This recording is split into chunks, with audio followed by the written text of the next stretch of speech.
Ton esprit peut être ton meilleur allié ou ton pire ennemi. Tout dépend de qui a le contrôle. Chaque pensée que tu répètes, chaque émotion que tu nourris et chaque mot que tu te dis à toi-même programme ta réalité. Et même si tu ne le remarques pas, la vie que tu vis aujourd'hui est le reflet exact de ce qui se passe dans ta tête. Le problème est que beaucoup veulent changer leur vie sans changer leur esprit.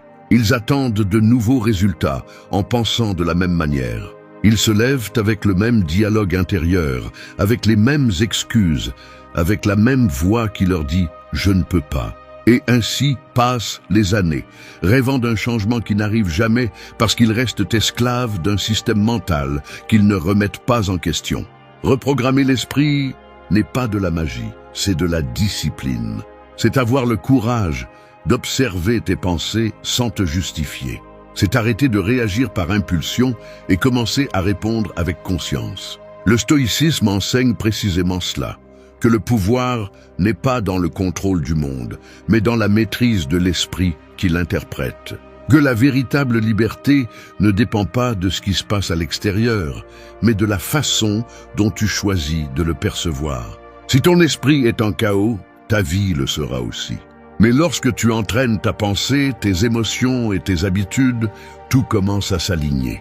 Non pas parce que le monde change, mais parce que tu changes la façon de l'affronter. Ce n'est pas un message pour celui qui cherche une motivation passagère, mais pour celui qui est prêt à prendre les commandes. Car lorsque tu contrôles ton esprit, tu contrôles ton destin. Et celui qui maîtrise son esprit cesse d'être une victime des circonstances pour devenir l'architecte de sa réalité.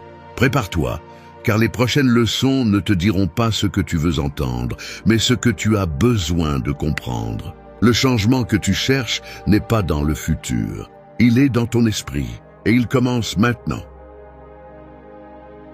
1. Contrôle tes pensées, elles créent ta réalité. Ton esprit est comme une rivière. Si tu ne diriges pas son cours, l'eau déborde et emporte tout. C'est ainsi que fonctionnent les pensées. Si tu ne les contrôles pas, elles t'entraînent sans pitié. La plupart des gens vivent en laissant leur esprit courir sans but, sautant d'un souvenir à une inquiétude, d'un doute à une comparaison.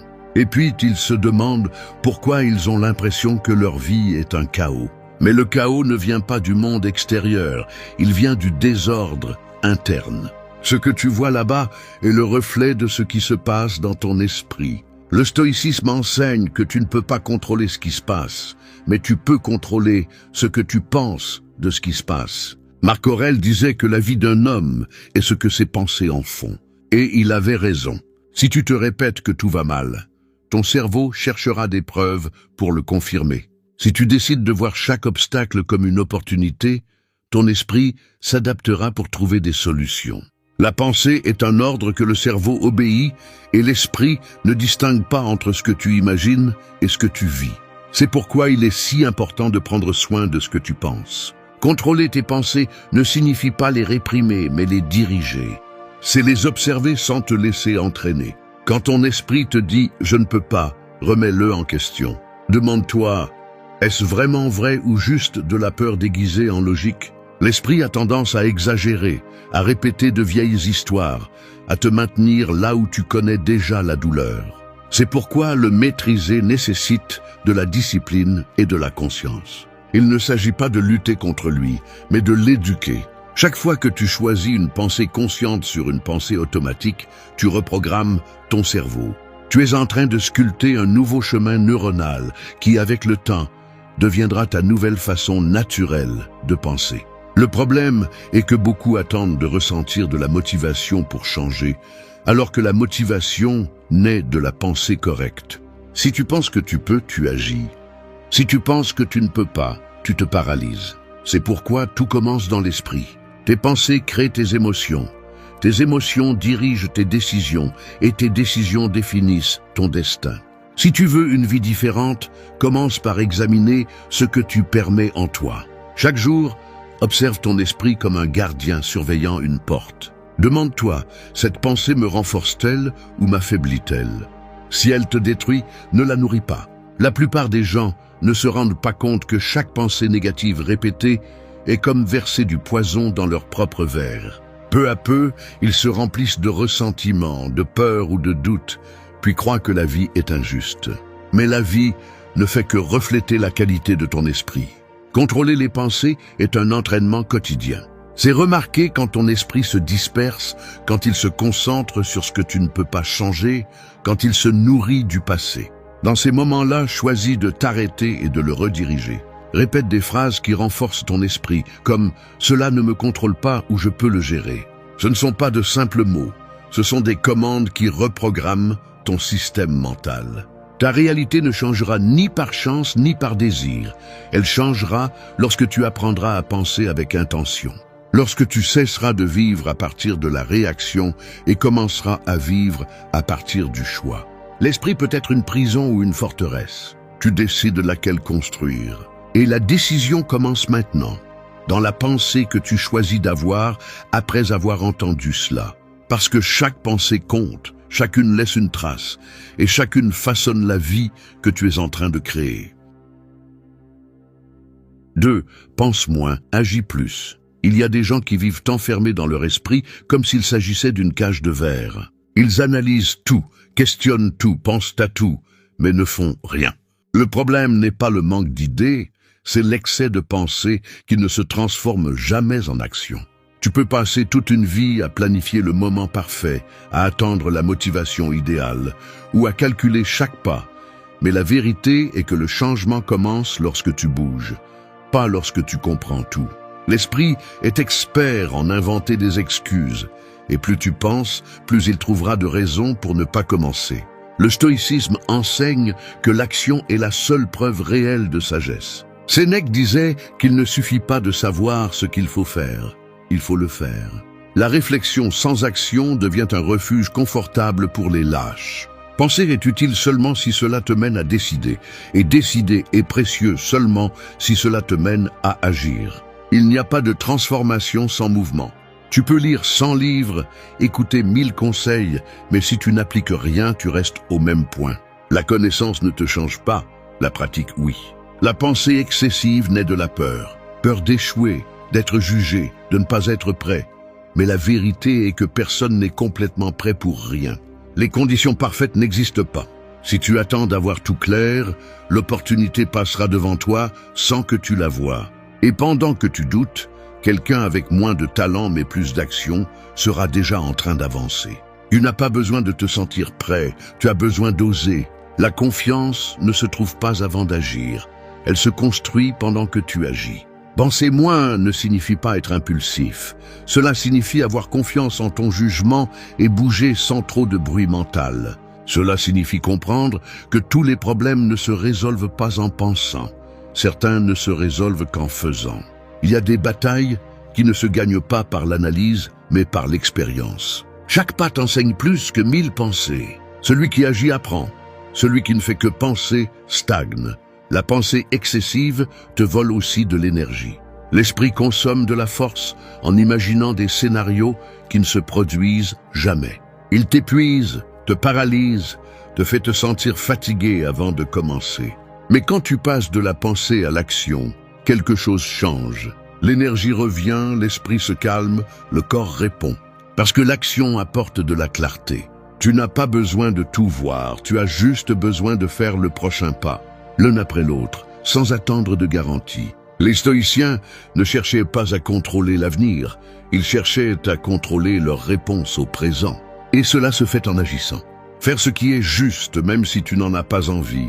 Avancer même s'il y a de l'incertitude. Accomplir même si on ne t'applaudit pas. C'est la discipline qui façonne le caractère. Chaque action répétée renforce l'esprit, tandis que chaque pensée sans exécution l'affaiblit. Commence petit. Fais quelque chose aujourd'hui, même si c'est minime. Change une habitude, accomplis une tâche, tiens une promesse.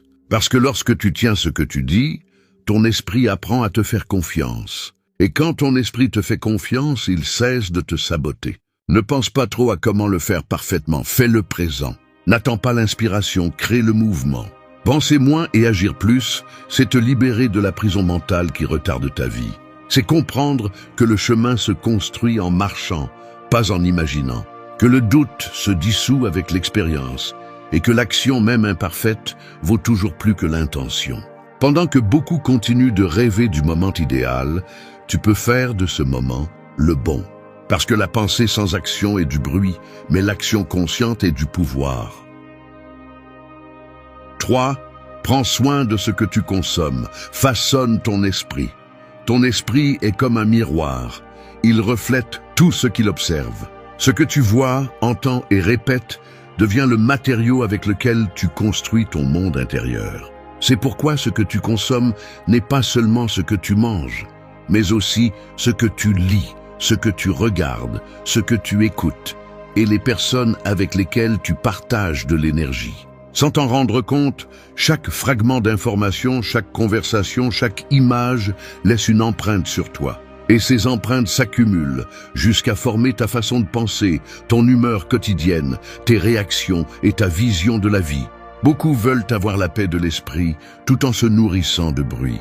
Ils passent des heures devant des écrans remplis de drames, de critiques, de comparaisons et de trivialités, puis se demandent pourquoi ils se sentent vides ou irritables. L'esprit est un jardin sensible.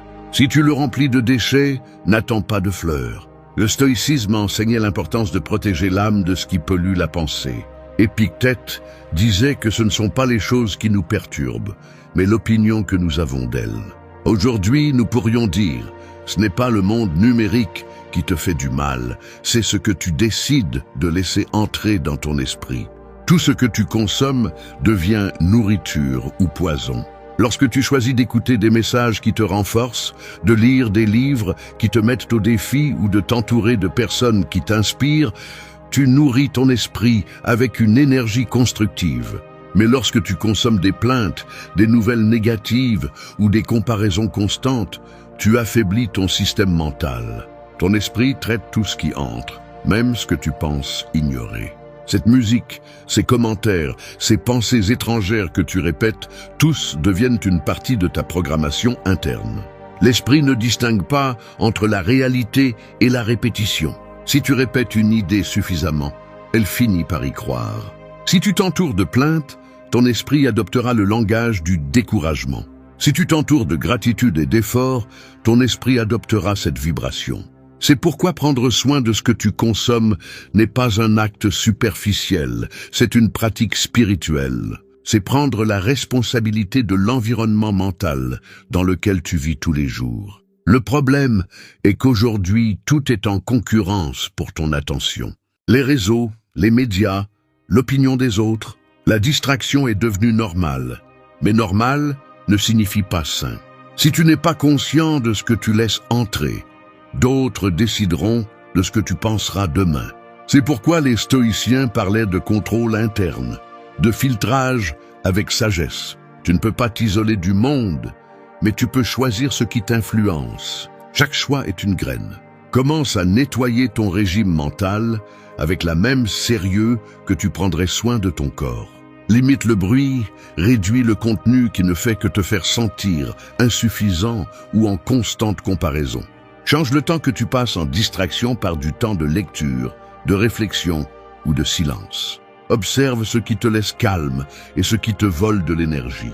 La différence est claire. Ce qui t'élève te donne du pouvoir. Ce qui te vide te retire la direction. Prendre soin de ce que tu consommes, c'est aussi prendre soin de ton focus. Parce que ton esprit se façonne avec ce que tu répètes chaque jour. Si tu consommes de la tranquillité, des pensées claires et des actions conscientes, tu deviendras une personne plus centrée. Si tu consommes du chaos, tu deviendras une extension de celui-ci. Personne ne peut avoir un esprit fort en le nourrissant de faiblesse. La force se construit en sélectionnant ce qui entre et ce qui ne rentre pas. Souviens-toi de ceci. Ton esprit mange toujours quelque chose. Que ce ne soit pas n'importe quoi. Parce que ce que tu consommes aujourd'hui déterminera la clarté, la discipline et la paix que tu auras demain. Et lorsque tu apprends à nourrir ton esprit avec ce qui te renforce, tu cesses d'être le produit de ton environnement pour en devenir le créateur. 4. Reprogramme ton esprit avec discipline. L'esprit est comme un muscle. Si tu ne l'entraînes pas, il s'affaiblit. Si tu l'exerces avec constance, il se renforce et t'obéit. Mais la plupart des gens laissent leur esprit les entraîner, sans se rendre compte que chaque pensée répétée crée une routine mentale. Ce que tu penses fréquemment devient automatique, et l'automatique finit par diriger ta vie. C'est pourquoi, si tu ne reprogrammes pas ton esprit, il continuera à répéter le même scénario avec les mêmes peurs, les mêmes habitudes et les mêmes résultats. Reprogrammer l'esprit n'est pas un acte mystique ni un secret caché. C'est un processus de répétition, de concentration et de discipline. Tout comme le corps change avec l'exercice constant, l'esprit change avec la pratique mentale quotidienne. Chaque fois que tu choisis une réponse consciente au lieu d'une réaction impulsive, tu réécris tes schémas.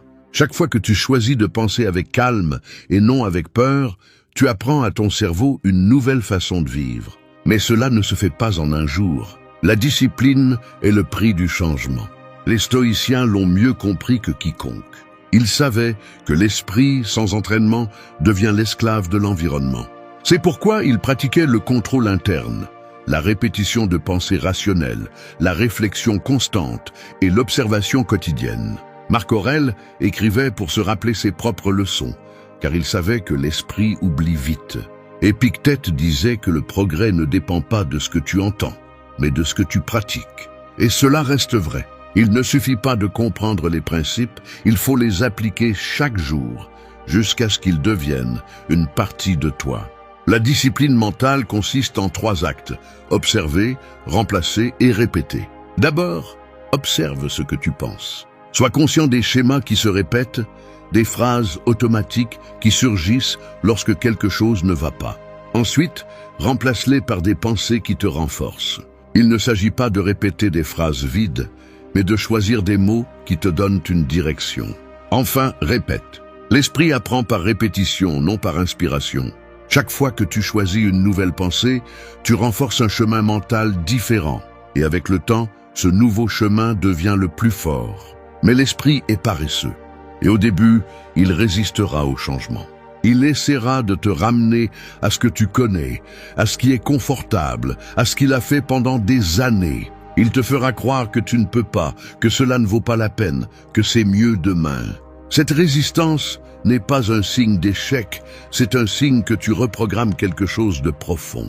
Le vrai changement est inconfortable, parce qu'il brise les anciennes structures. La clé est de persévérer lorsque ton esprit veut abandonner. C'est là que la discipline devient puissance. Beaucoup parlent de transformation, mais peu sont prêts à maintenir la constance nécessaire. La discipline n'est pas une question de motivation, mais d'engagement. C'est faire ce que tu sais que tu dois faire, même quand tu ne veux pas le faire. Si tu entraînes ton esprit à tenir parole, tu cesseras de dépendre de l'émotion du moment. Tu seras celui qui dirige tes actions, pas ton humeur. Reprogrammer ton esprit avec discipline est comme construire une forteresse à partir de zéro. Jour après jour, tu places une brique, une pensée plus claire, une réaction plus sereine, une décision plus ferme. Avec le temps, cette forteresse devient ton refuge face au chaos du monde. Non pas parce que les problèmes disparaissent, mais parce que tu apprends à les affronter à un autre niveau de conscience. L'esprit discipliné ne cherche pas à tout contrôler, il cherche à se contrôler lui-même. Et lorsque tu y parviens, rien ne t'entraîne. Parce que celui qui maîtrise son esprit a déjà gagné la bataille la plus difficile. 5. Remercie et renforce ton esprit. Ton esprit est comme un champ de bataille. Les plaintes et la gratitude s'y affrontent, et celui qui gagne cette guerre détermine ta paix. La plupart des gens vivent en se concentrant sur ce qui manque, sur ce qui n'a pas bien tourné, sur ce que les autres ont. Cette attention constante au vide devient une prison mentale, où rien n'est suffisant. La plainte affaiblit, la gratitude renforce. Non pas parce qu'elle change ce qui se passe, mais parce qu'elle change la façon dont tu le perçois. Quand tu remercies, tu prends le contrôle de ton focus.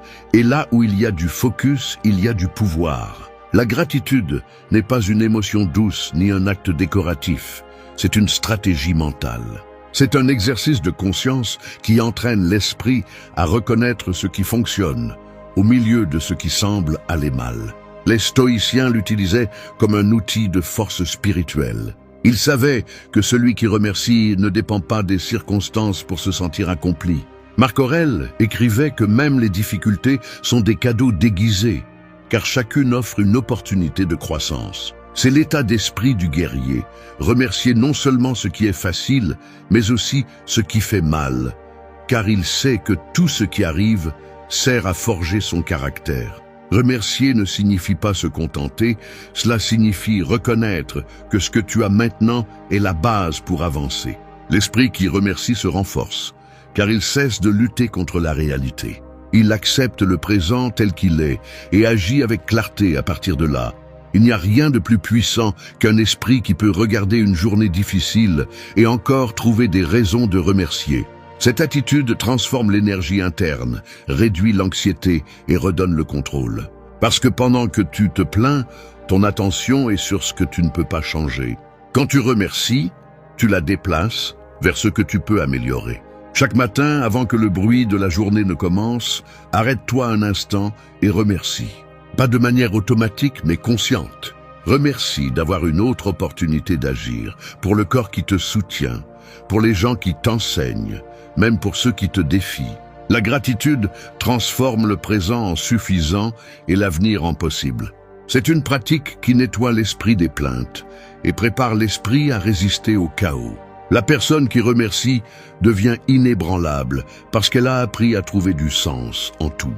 Le problème est que la société entraîne le contraire. Elle nous apprend à nous concentrer sur ce qui manque, sur ce que nous n'avons pas encore obtenu. Nous vivons dans une constante sensation de pénurie mentale. Et ainsi, l'esprit devient faible, ayant besoin de plus de stimuli pour se sentir bien. Mais quand tu choisis de remercier, tu changes la fréquence interne. Tu arrêtes d'avoir besoin de tant de choses pour être en paix et tu découvres que la force ne vient pas de ce que tu as, mais de ce que tu apprécies. Remercier est aussi une forme de résistance. C'est refuser de laisser l'environnement décider de ton état d'esprit. C'est affirmer « Je peux rester debout, même au milieu de la tempête ». Cette affirmation crée une force spirituelle. Elle te rend moins réactif, plus conscient, plus centré.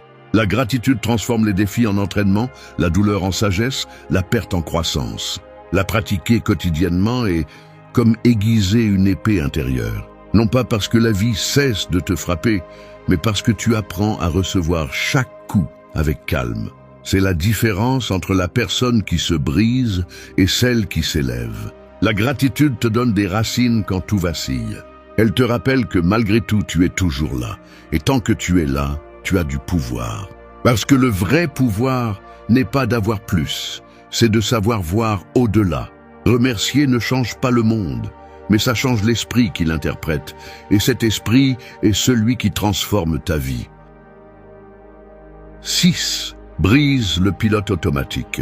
Nous vivons entourés de mouvements, mais peu sont vraiment éveillés. La plupart marchent les yeux ouverts et l'esprit endormi, répétant les mêmes pensées, les mêmes réactions et les mêmes erreurs comme si leur vie était un enregistrement qui se joue sans arrêt.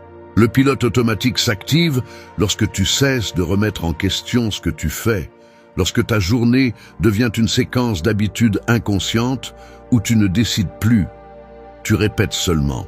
Et ce mode, bien que confortable, est l'ennemi silencieux de la croissance. Le pilote automatique n'arrive pas du jour au lendemain.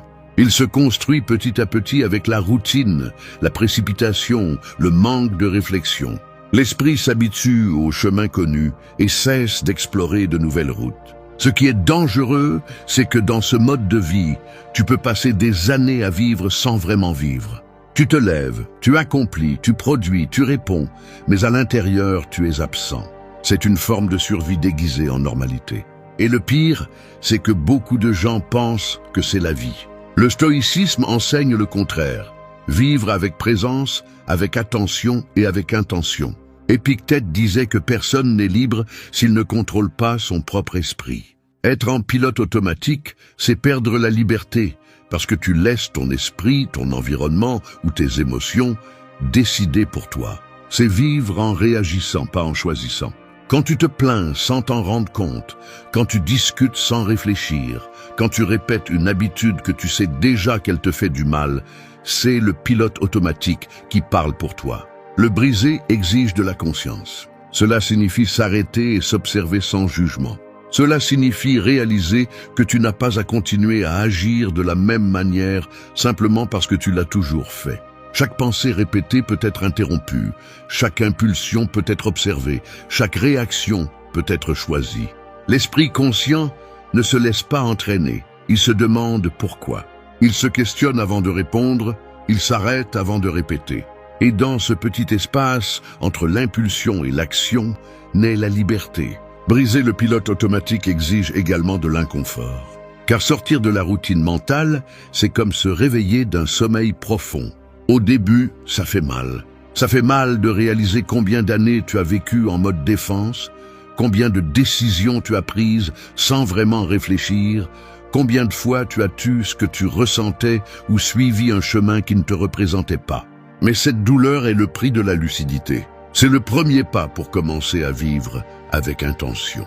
Commence par de petits actes de conscience. Quand tu manges, mange lentement. Quand tu parles, écoute ce que tu dis. Quand tu ressens de la colère, respire avant de réagir. Quand tu te distrais, reviens au présent.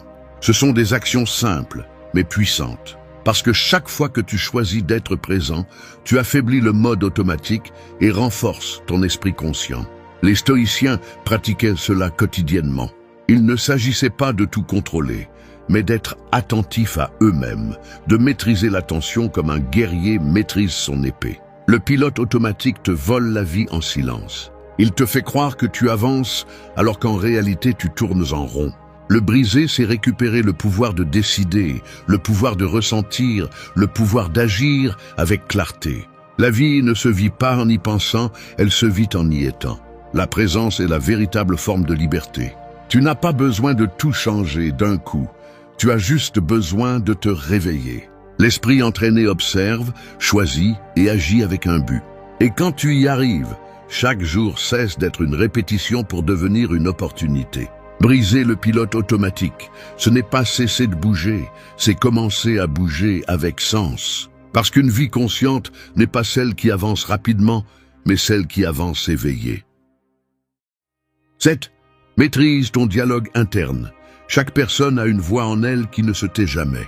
Elle parle quand tu te regardes dans le miroir, quand tu échoues, quand tu doutes, quand tu essaies quelque chose de nouveau. Cette voix peut être ton allié ou ton bourreau.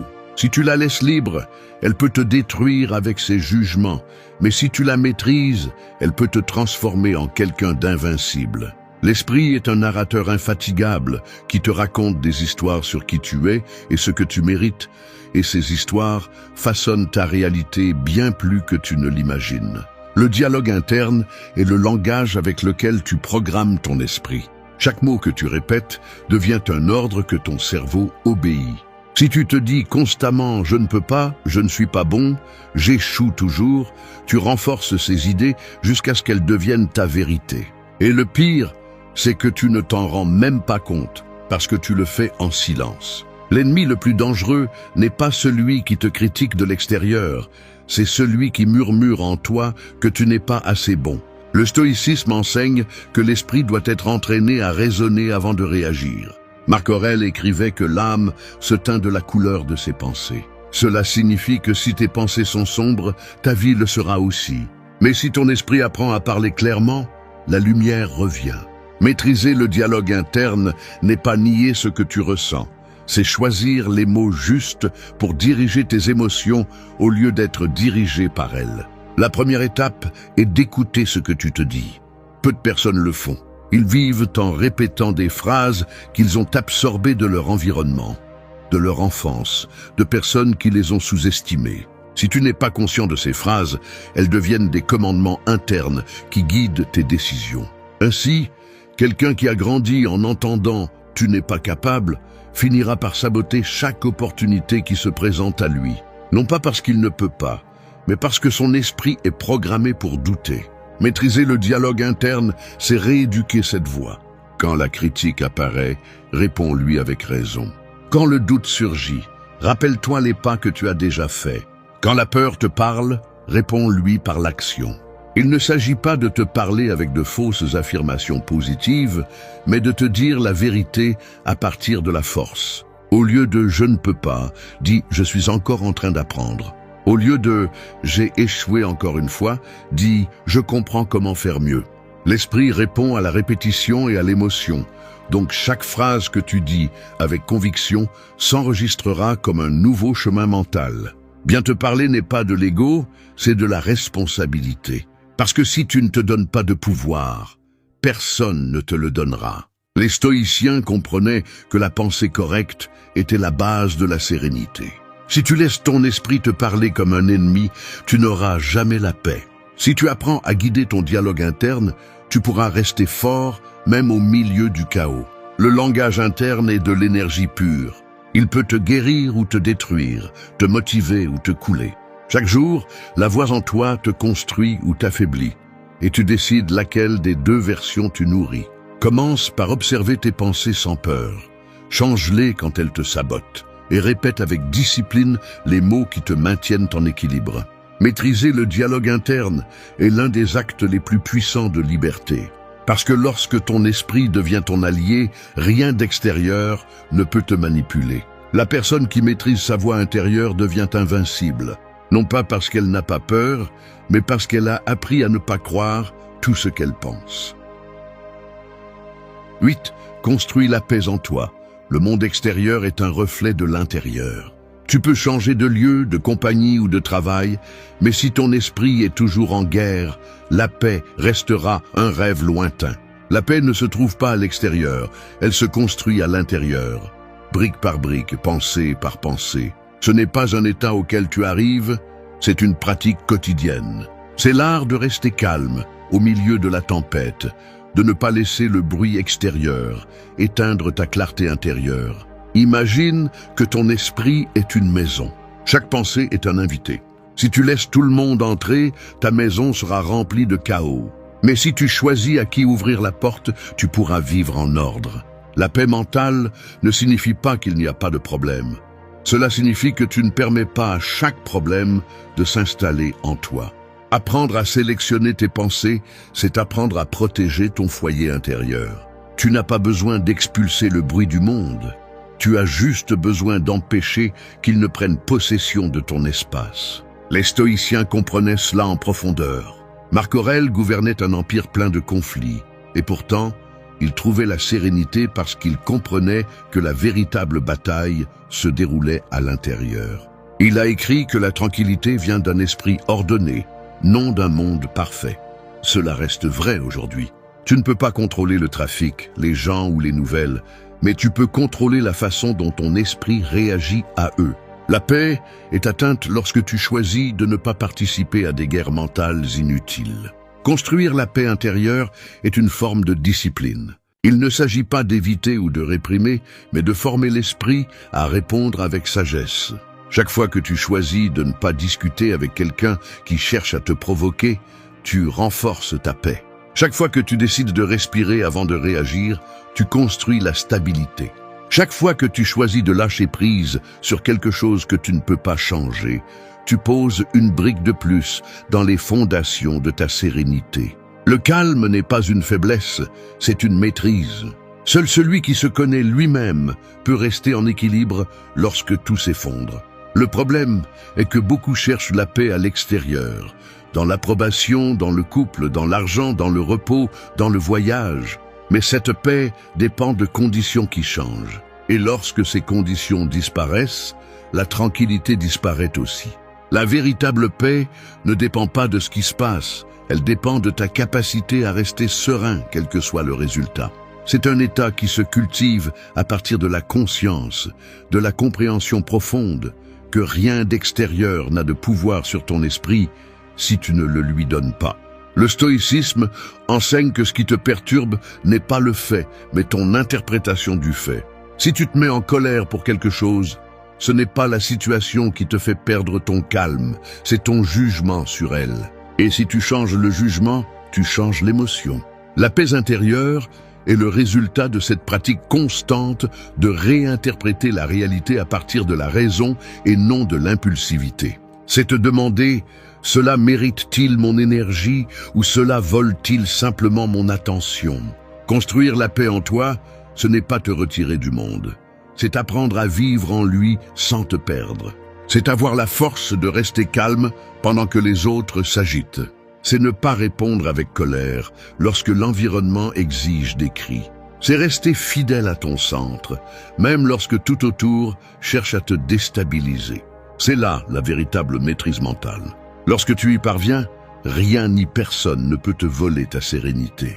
Parce que tu comprends que le chaos extérieur existera toujours, mais c'est toi qui décides si tu le laisses entrer. La paix n'est pas un cadeau, c'est une construction consciente. Merci d'être resté jusqu'à la fin de la vidéo. Si vous avez tout vu, commentez « Je suis stoïcien » comme notre signe secret, indiquant que vous êtes un véritable apprenant du stoïcisme. N'oubliez pas de vous abonner et de liker la vidéo si elle vous a plu. Rendez-vous dans la prochaine vidéo et rappelez-vous, continuez à cultiver votre esprit stoïque. La plupart des hommes tentent de conquérir avec ce qui se voit, mais ceux qui laissent vraiment une empreinte le font avec ce qui se ressent. Ils n'utilisent pas de phrases répétées ni de promesses vides. Ils savent qu'une connexion profonde ne s'impose pas, elle s'éveille. Et cet éveil ne se produit pas par l'apparence, mais par la présence. Une femme peut oublier tes paroles, mais jamais la façon dont tu l'as fait penser, ressentir ou se voir elle-même. Cette vidéo ne t'apprendra pas à séduire, elle t'apprendra à te connecter. Parce que la véritable attraction ne vient pas du besoin de plaire, mais du pouvoir de comprendre. Il s'agit de poser les questions que personne d'autre ne pose, de regarder au-delà de l'évident, de t'intéresser à ce qui se cache derrière le personnage qu'elle montre au monde. Lorsque tu apprends à poser des questions avec intention, ta conversation cesse d'être superficielle et devient un miroir où tous deux peuvent se reconnaître sans masque. Un homme conscient ne cherche pas à contrôler une conversation. Il cherche à découvrir ce qu'il y a en elle. Et il y parvient lorsque sa curiosité est authentique, lorsqu'il écoute sans interrompre, lorsqu'il observe avant de parler. Ce type de présence génère de la confiance. Et la confiance ouvre des portes que la conquête superficielle ne pourra jamais toucher. Ici, tu vas comprendre que le pouvoir ne réside pas dans le fait d'avoir les meilleures réponses, mais dans le fait de poser les bonnes questions. Des questions qui éveillent les rêves, qui révèlent les valeurs, qui invitent à la réflexion et provoquent des émotions réelles. Parce qu'un homme inoubliable n'est pas celui qui impressionne, mais celui qui transforme. Et si tu apprends à utiliser tes mots avec intention, tu arrêteras de poursuivre les connexions et tu commenceras à les créer. C'est le véritable art. Se connecter depuis l'esprit, toucher depuis l'âme et rester sans avoir besoin d'insister. 1. Observe avant de parler. Un regard peut tout dire, mais une question bien posée peut tout changer. Les mots justes au bon moment sont comme une clé qui ouvre des portes invisibles, celles qui protègent le plus profond d'une personne. Avant de parler, un homme doit observer. Non pas avec les yeux qui jugent, mais avec ceux qui lisent les silences, les gestes, l'énergie. Car la femme que tu as en face de toi n'est pas impressionnée par ce que tu dis, mais par ce qu'elle perçoit quand tu parles. Observer avant de parler est une attitude de pouvoir. C'est la différence entre un homme qui réagit et un homme qui comprend. Quand tu observes, tu vois ce que les autres ignorent. Tu remarques comment son ton change lorsqu'elle parle de quelque chose qui lui tient à cœur. Comment elle baisse les yeux lorsqu'elle aborde un sujet qui lui fait mal. Comment elle sourit sans s'en rendre compte lorsqu'elle mentionne un rêve. Cette information ne s'achète pas, elle ne s'invente pas, elle se perçoit. Et seul la perçoit celui qui est vraiment présent. Beaucoup d'hommes parlent pour combler le silence, sans comprendre que le silence est le terrain où naît la connexion. Quand tu te précipites à parler, tu perds l'opportunité de connaître ce qui compte vraiment. Mais quand tu observes d'abord, tu te rends compte que tu n'as pas besoin de tant de mots pour être mémorable. Le calme avec lequel tu regardes, l'attention avec laquelle tu écoutes et la sérénité avec laquelle tu réponds créent un magnétisme qui ne dépend pas de l'apparence. Observer avant de parler implique également une discipline émotionnelle. Cela signifie ne pas réagir à chaque stimulus, ne pas chercher l'approbation dans chaque réponse. Cela signifie rester ferme, même lorsque le silence est inconfortable. Parce que la plupart cherchent à être entendus, mais peu savent écouter. Et celui qui maîtrise l'art d'écouter devient irrésistible, parce que dans un monde plein de bruit, son attention est ressentie comme un refuge. Un homme qui observe n'a pas besoin de parler beaucoup pour dire beaucoup. Chaque mot qui sort de sa bouche a du poids, parce qu'il a été mesuré, réfléchi et donné avec intention. C'est ce genre de communication qui laisse une trace, celle qui naît de la compréhension, pas de l'impulsion. Apprends à observer. D'abord, et tu verras comment le monde commence à te raconter des secrets que les autres n'ont jamais remarqués. Parce que la connexion profonde ne commence pas par ce que tu dis, mais parce que tu es capable de voir avant de parler. 2. Pose des questions au-delà de l'évident. Une conversation vide est comme un puits sans fond. On parle beaucoup, mais on ne trouve rien. Poser des questions au-delà de l'évident est ce qui sépare un homme ordinaire d'un homme qui laisse une empreinte. La plupart restent en surface avec des phrases automatiques, cherchant à faire bonne impression. Mais ils ne se rendent pas compte que les bonnes questions ne cherchent pas à plaire, elles cherchent à connecter. Lorsque tu oses aller plus profondément, toucher des sujets qui révèlent des pensées, des émotions et des rêves, c'est alors que la conversation cesse d'être un échange de mots et devient un échange d'âme. Poser des questions au-delà de l'évident nécessite du courage. Il ne s'agit pas d'envahir ou d'analyser, mais de montrer un véritable intérêt. Ne lui demande pas seulement ce qu'elle fait ou ce qu'elle aime, mais pourquoi cela la passionne, ce qu'elle a appris de ce qu'elle a vécu, ce qui la fait se sentir vivante.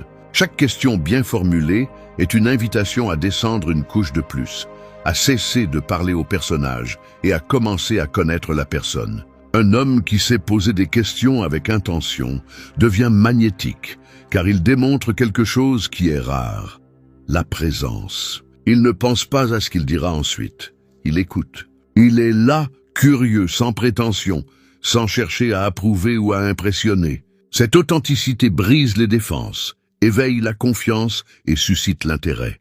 Parce que tandis que les autres cherchent des réponses rapides, toi, tu sèmes la connexion. Lorsqu'une femme sent qu'on l'écoute attentivement, son esprit s'ouvre et son âme répond. Poser des questions n'est pas manipuler, c'est comprendre. C'est refléter son essence et montrer la tienne en même temps. C'est provoquer une pause, un sourire, une pensée qui ne s'oublie pas. Et quand cela se produit, peu importe le lieu, l'heure ou le contexte, parce que quelque chose de profond a commencé à grandir. Fais de tes questions un pont, pas un piège. Ne cherche pas l'information, cherche la connexion. Pose des questions avec intention, écoute avec le cœur et réponds avec vérité. C'est ainsi qu'un homme cesse d'être un de plus et devient quelqu'un qui fait la différence. Parce que lorsque tu apprends à poser des questions au-delà de l'évident, tu découvres que la véritable conquête n'est pas d'obtenir des réponses, mais d'éveiller des émotions que personne d'autre n'a su toucher.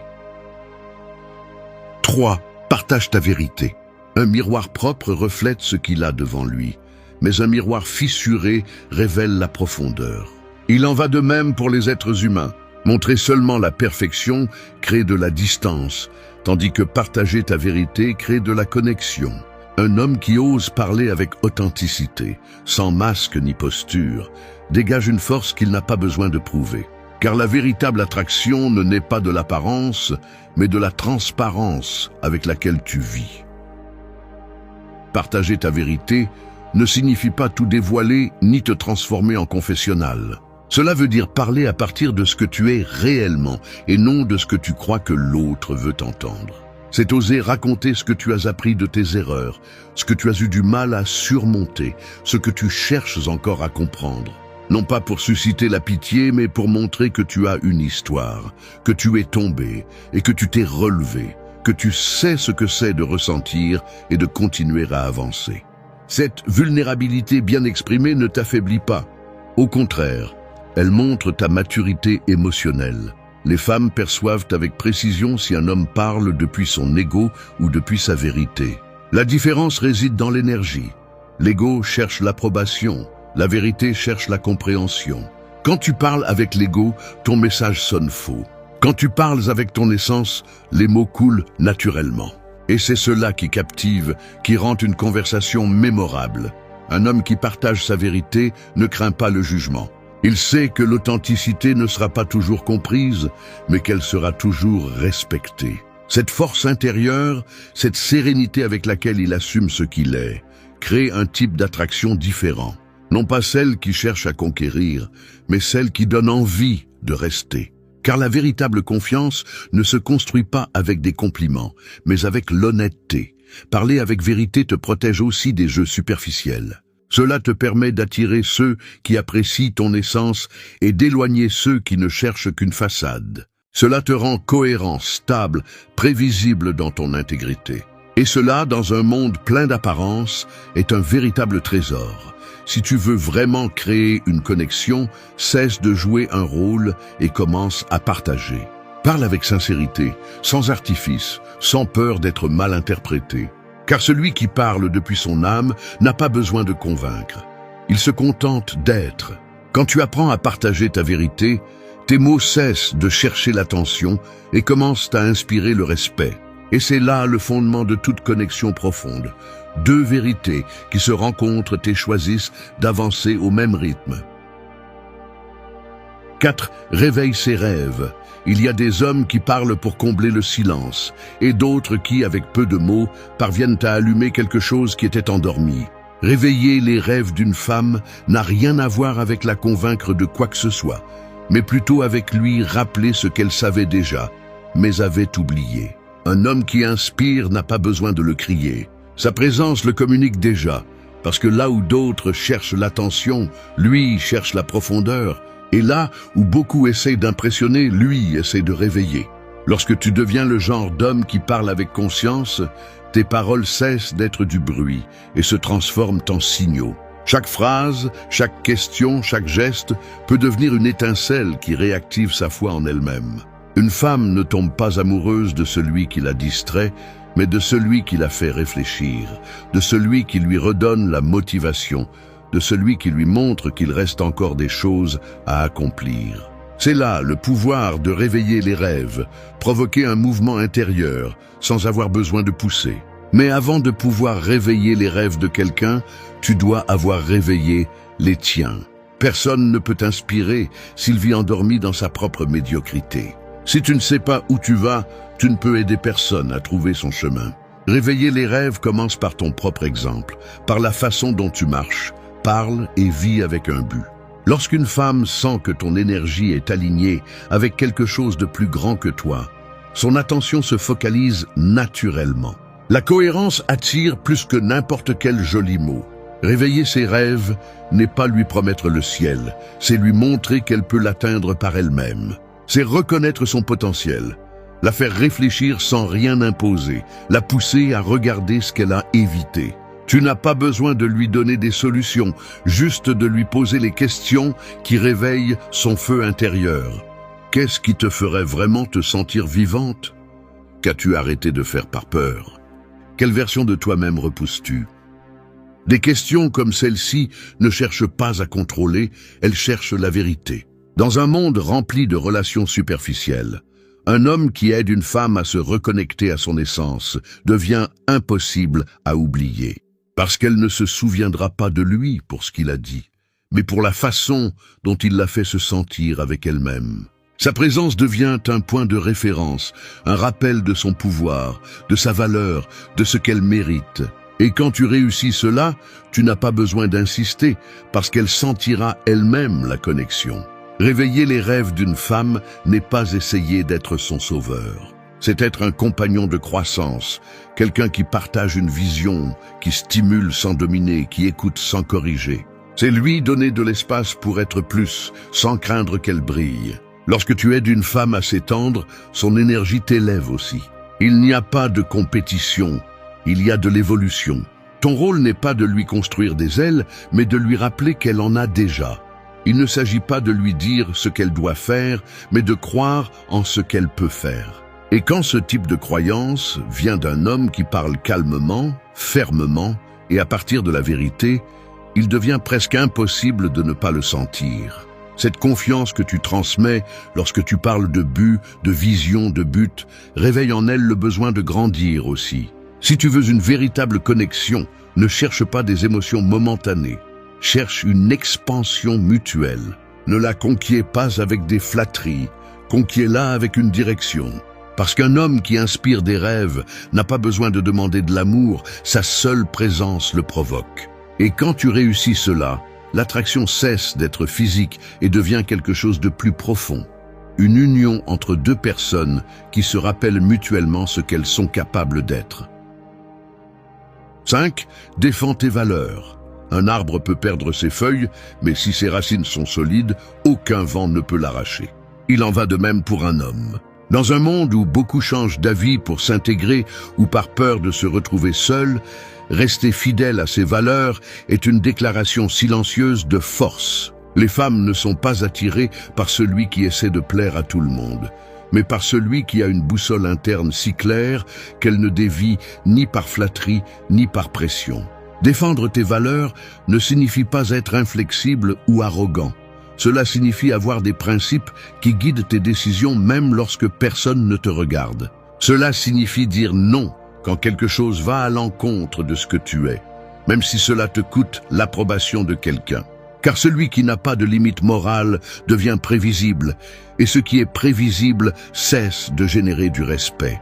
Un homme qui se tient avec sérénité, qui sait ce qu'il représente, éveille un mélange de curiosité et de sécurité chez l'autre personne.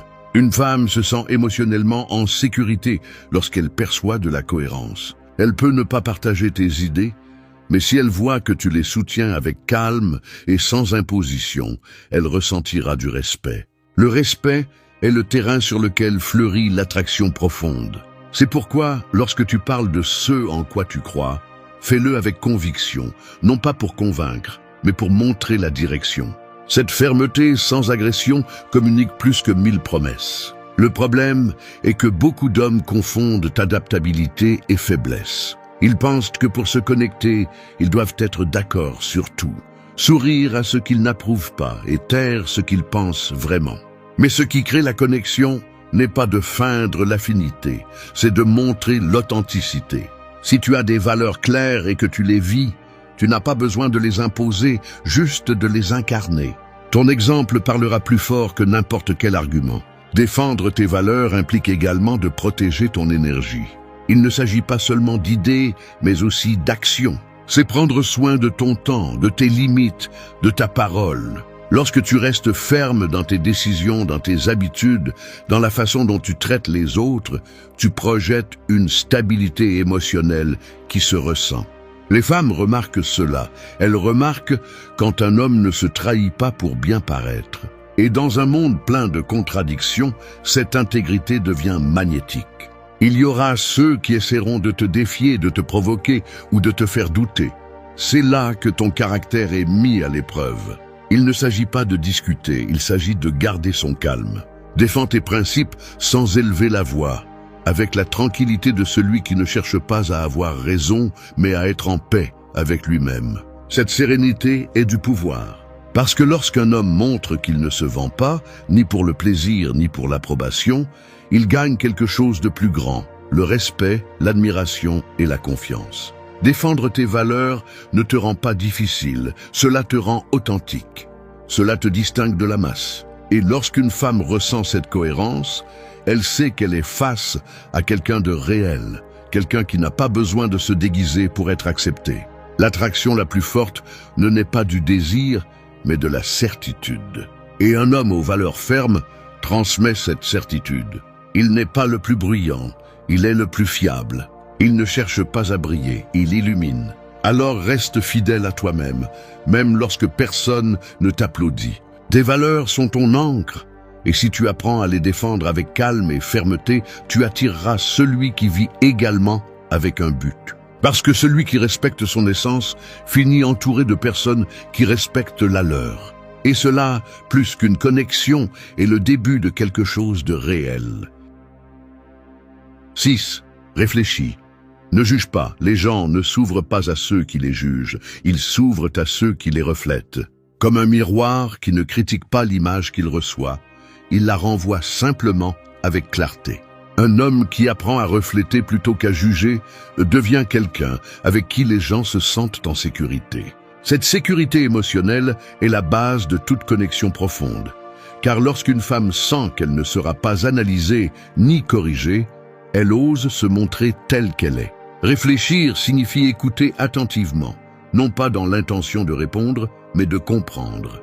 C'est regarder au-delà des mots et comprendre les émotions qui se cachent derrière. C'est savoir que tout ce que quelqu'un dit ne cherche pas une solution. Parfois, il cherche simplement à être écouté sans interruption. Lorsqu'une femme partage quelque chose d'important et que tu l'écoutes sans essayer de la réparer, ce qu'elle perçoit n'est pas de l'indifférence, mais du respect. Juger, en revanche, est le moyen le plus rapide de fermer une porte. Chaque fois que tu corriges, minimises ou compares ce qu'elle ressent, tu lui envoies le message que son monde intérieur n'est pas valide. Et personne ne peut s'ouvrir à quelqu'un qui invalide ses sentiments. Réfléchir est différent. C'est répondre avec empathie, avec des phrases simples mais puissantes, comme « je comprends pourquoi tu as ressenti cela » ou « cela a dû être difficile ». De tels mots construisent la confiance parce qu'ils ne cherchent pas à être les protagonistes, ils cherchent à se connecter.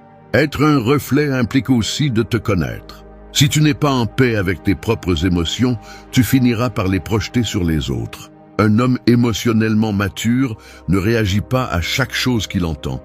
Il reste calme et observe avant de répondre. Cette retenue, cette sérénité a un pouvoir silencieux. Parce que tandis que d'autres discutent ou corrigent, lui comprend simplement. Et comprendre est un acte d'amour, pas de faiblesse. Lorsque tu reflètes, tu invites l'autre personne à explorer son propre intérieur. Tes réponses, ton langage corporel, ton énergie, lui font sentir qu'elle peut approfondir sans peur. Tu n'es pas là pour la juger, tu es là pour l'accompagner dans sa réflexion. Ce sentiment de liberté émotionnelle est ce qui crée la véritable connexion. Parce que lorsqu'une personne sent qu'elle peut parler avec toi sans avoir à porter un masque, elle reste. Réfléchir, c'est aussi apprendre à ne pas tout prendre personnellement. Parfois, les gens parlent de leur douleur, pas de leur intention. Savoir faire la différence montre la maturité. Lorsque tu écoutes sans réagir, sans te défendre, tu projettes le self-control. Ce calme transforme la conversation, change l'atmosphère et génère du respect. Les femmes le remarquent. Tu ne le dis pas, mais tu le transmets. L'homme qui reflète devient un espace sûr. Sa présence communique la paix, son silence contient, son regard invite. Il n'a pas besoin d'avoir toutes les réponses, car sa valeur n'est pas dans la résolution, mais dans le soutien. Et lorsqu'il y parvient, sa compagnie devient addictive. Non pas pour ce qu'il offre, mais pour ce qu'il provoque. Tranquillité, confiance, compréhension. Alors, au lieu de corriger, comprends. Au lieu de donner ton avis immédiatement, écoute. Au lieu de réagir, observe. Réfléchir ne signifie pas se taire. Cela signifie répondre avec empathie, pas avec jugement. Cette compétence te transforme en quelqu'un qui ne fait pas que converser, mais qui se connecte. Et lorsque tu apprends à refléter sans juger, tu découvres que la véritable communication ne se fait pas avec des mots, mais avec le sentiment que tu laisses lorsque l'autre se sent vu, compris et respecté. 7. Parle depuis la croissance. Les mots peuvent être des graines ou des couteaux, selon l'intention avec laquelle ils sont utilisés.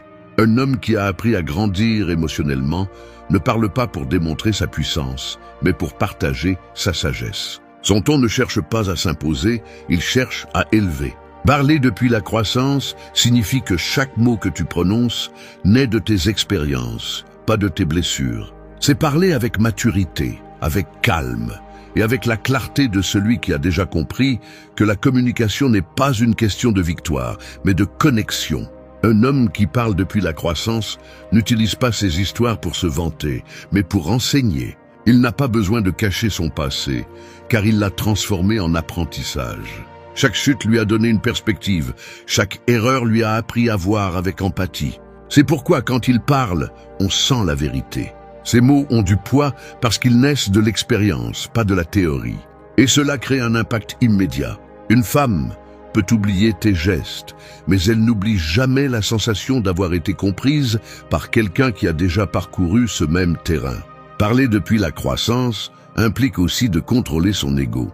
Il ne s'agit pas d'avoir raison, mais d'apporter de la valeur. C'est éviter de transformer une conversation en compétition. Beaucoup d'hommes essaient d'impressionner en montrant tout ce qu'ils savent, mais ils oublient que ce qui est vraiment attirant n'est pas la quantité de mots, mais la qualité des réflexions. La maturité se remarque quand tu sais te taire pour écouter.